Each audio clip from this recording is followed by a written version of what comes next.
கழுதை போன்ற சின்ன புத்தி கொண்ட தமிழர் ஒருங்கிணைப்பு குழு. ஒரு குட்டி கதை. லெட் மீ டெல் அ குட்டி ஸ்டோரி. ஒரு ஊரில் ஒரு வியாபாரி இருந்தான்.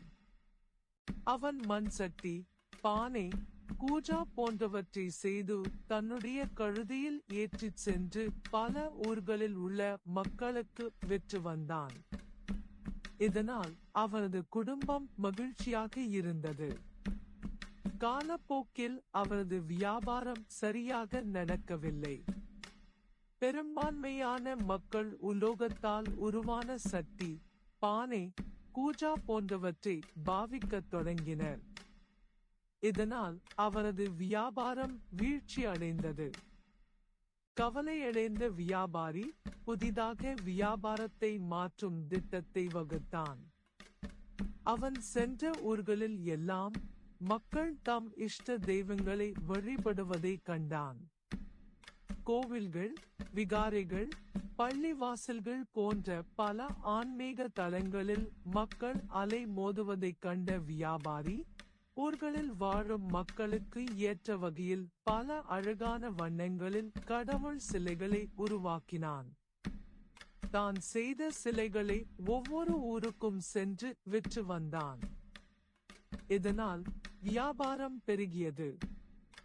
வியாபாரி மிகுந்த மகிழ்ச்சியுடன் இருந்தான். ஒரு நாள் வழமை போன்று வியாபாரி ஒரு ஊருக்குள் நுழைகையில் அங்கு கூடி நின்ற மக்கள் கழுதையின் முதுகில் இருந்த சிலைகளை பார்த்ததும் கைகூப்பி வணங்கினர். சிலர் நிலத்தில் விழுந்து விழுந்து கும்பிட்டனர். இதைக் கண்ட கழுதைக்கு ஆச்சரியம் ஏற்பட்டது. ஐயையோ, எனக்கு மக்கள் இவ்வளவு பெரிய அளவில் மரியாதை கொடுக்கிறார்களே!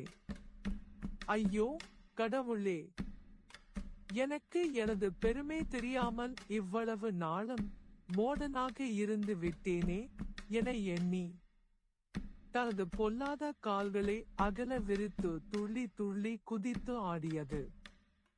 இதனால் கழுதையின் மேல் இருந்த பல கடவுள் சிலைகள் விழுந்து உடைந்தன.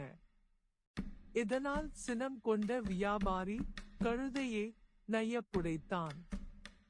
பாவம் கழுதை செய்வதறியாது கண்ணீர் வடித்தது. இந்த கழுதை கதை சொல்லி நிற்கும் படிப்பினை கருதியானது.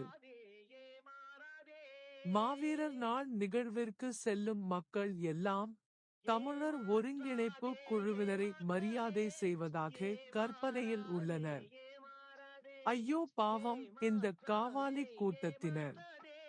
கழுதை போன்று குதித்து குதித்து கத்துவதை பார்த்து மக்கள் எக்காலமிட்டு சிரிக்கின்றனர். இது கழுதைக்கு புரியாது என்பதே யதார்த்தம்.